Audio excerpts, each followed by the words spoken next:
Hello friends, it's another day to experience God's goodness. Welcome po sa ating araw-araw na pagpapala where we speak life and truth. Ako po si Pastor Mau at isang pinagpalang araw po para sa ating lahat. Tayo po'y manalangin. Father God, in the name of Jesus Christ, Lord, salamat Panginoon for this opportunity, Lord God, na kami ay makarinig ng iyong magandang mensahe. Salamat din Panginoon God that you are preparing our hearts and minds, Panginoon God, for us to receive your word, O God. At alam namin, ito ay magpapalakas po para sa aming lahat sa panahong ito. Salamat din, Lord, na alam namin, Panginoon O God, na ano man ang nais mo, ano man ang kagustuhan mo, ano man ang kalooban mo, ito po ay mapangyari with the help of the Holy Spirit, O God. Thank you, Lord O God, for this wonderful day. In Jesus' name we pray. Amen and amen. Kamusta po kayong lahat? Alam ko po ang bawat isa sa taon na to ay maraming tayo pong mga goals in life o target, amen, na tinatawag. Pero tayo po ay pinapaalalahanan ng Panginoon na tayo po ay mag-focus lang sa ating Panginoon. Marami hong mga distractions na pwede hong mangyari ngayong taon na to. Siguro para sa iba, tayo po ay kampanteng-kampante. Para din naman sa iba, merong mga naghahabol ng kanilang mga, kumbaga, o nape-pressure sa kanilang mga kagustuhan o mga plano na nais nilang mangyari ngayong taon na to. Pero remember na pinapapalalahanan po tayo ng ating Panginoon na tayo po ay mag-focus sa ating Diyos. Amen po. Let our worries, amen po, and struggles in life ay patuloy po na nakasentro lamang sa ating Panginoon ang ating pagtuon at ang ating pananampalataya. Amen po. When we keep our focus unto the Lord, we will experience His peace, guidance, and strength. Yan po ay plano at pangako ng Panginoon para po sa ating lahat ngayong taon. Kaya let's open our Bible to Colossians chapter 3 verse 2. In Colossians chapter 3 verse 2, set your mind on things above and not on things on the earth. Dito po ay pinapalalahanan tayo sa Tagalog version. Doon nyo ituon ang isip nyo at hindi sa mga makamundong bagay. Marami pong mga bagay na pwede po makaapekto sa atin ngayong taon na to. Kaya tayo po ay laging pinapapalalahanan ng ating Panginoon na huwag ho tayong ma-defocus o mawala ang ating focus, ang ating sentro ng ating pag-iisip sa ating Panginoon. Ito po yung magandang paalala sa ating lahat. Nakatulad ho ni Pedro, kung titingnan natin in Matthew 14, ay doon po nung sila po ay bumabiyahe kasama ng mga disipulo, sila ho ay kampanteng-kampante noong una. Amen po. Pero nung lumakas ho ang hangin, lumakas ho ang ulan, sila ho ay nangamba at doon po ang ating Panginoong Jesucristo ay nagpakita. Akala nga ho ng mga disciples that time, siya ho ay multo. Amen po. Pero sinabi ni Pedro that time, Panginoon, kung ikaw yan, hayaan mo akong lumakad patungo sa iyo. At ganun na nga ba, ganun na nga lang ang paglakad ni Pedro sa ating Panginoong Jesucristo na siya ho ay nakalakad, nakahakbang ng ilang steps, amen po, patungo sa ating Panginoong Jesucristo. Pero ngunit, nung lumakas na naman po ang hangin, siya ho ay nangamba at nag-alinlangan at doon po ay unti siyang lumubog at doon po siya ay sinagip ng ating Panginoong Jesucristo. Alam niyo ho, ito po yung magandang paalala ng storya ni Pedro para po sa ating lahat na huwag ho tayong mag-alinlangan ngayong taon na to. Ito po ay paalala ng Panginoon na kung ikaw ay naniniwala na kaya kang samahan ng Panginoon mula sa umpisa ng taon na to, kaya kang samahan ng Panginoon hanggang sa dulo. Ang pag-aalinlangan po ay ito po ay kalaban ng ating pananampalataya. Ito po ay nagbibigay sa atin na para tayong mapanghinaan, para tayong ma-discourage, para tayo hindi manampalataya sa Panginoon, at para tayo ay ma-defocus sa nais ng Panginoon, at tayo po ay mag-focus sa mga bagay na hindi ayon sa kagustuhan ng Panginoon.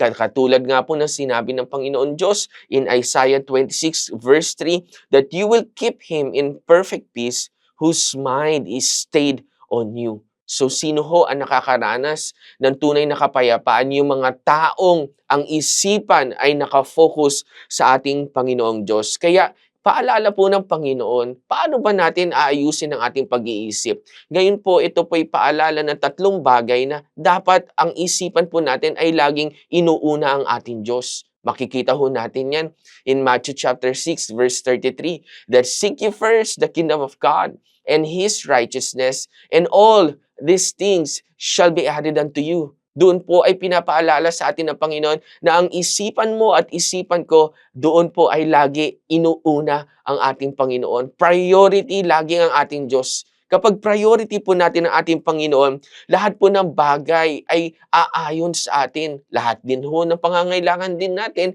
ay maibibigay ng ating Panginoon dahil siya ho ang ating inuuna. Maganda hong paalala ito sa ating lahat na huwag nating unahin yung mga bagay na hindi naman nais ng Lord na unahin natin.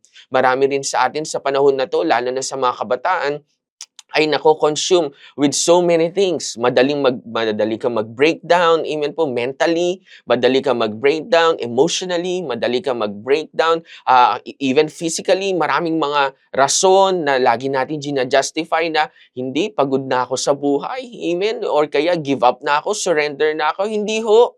Sa panahon nito, bawal ho ang mag-give up, bawal ho ang sumurrender. Ang nais ng Panginoon ay makita mo lagi na when you are focused unto the Lord, when your mind is centered sa ating Panginoon, you will see the good things, the best things na nilaan ng Panginoon, and it shall be added unto you. So, paalala din po ng Panginoon, pangalawa, ay mag-ingat po tayo sa pangsanlibutang pag-iisip. Alam niyo ho, sa mundong ito, maraming bagay ang pwedeng makaapekto sa atin. Ito po yung mga bagay na nakikita natin sa media, nakikita ho natin sa social media mga platforms, sa Facebook, sa Instagram, or sa ano pa mga bagay, and even TikTok, amen po, ay pwedeng makaapekto sa atin. Pero remember, wag ho natin ang gayahin kung ano man yung pag-iisip o ano man yung nakikita natin na hindi maganda, na alam ho natin na ito ay hindi nais ng Panginoon, gawin ho natin. Marami rin ho sa mundong ito ay napaka-materyoso. Amen po ba? Baka tayo po ay masyado nang napupundasyon sa mga material things. Remember, wala pong problema dyan. Amen po ba? Wala pong problema sa mga bagong gamit. Pero baka lang po ang kaligayahan na natin ay nakapundasyon sa mga bagay na to, doon po nagkakaroon ng problema. Kaya paalala ng Panginoon, wag ho natin sanayin ang sarili natin na mag-isip katulad ng pag-iisip ng mundong ito. We have the mind of Christ. Amen po ba? We have that peace that comes from the Lord. At tunay nga, ang laging merong last say at lagi natin sinusundan sa ating mga buhay is the Word of God. And lastly, tayo po ay araw-araw na manalangin, magbasa at magninay-nilay ng salita ng Panginoon, at mamuhay na merong eternal perspective. Amen po ba? Ano ho yung eternal perspective na sinasabi? Na lahat ho ng bagay na ginagawa ho natin sa buhay ho natin ay nakasentro sa layunin ng ating Diyos. Kapag doon po nakatuon ang ating puso at isipan, nakasentro lagi kay Lord, ginagawa natin lahat ng bagay para kay Lord,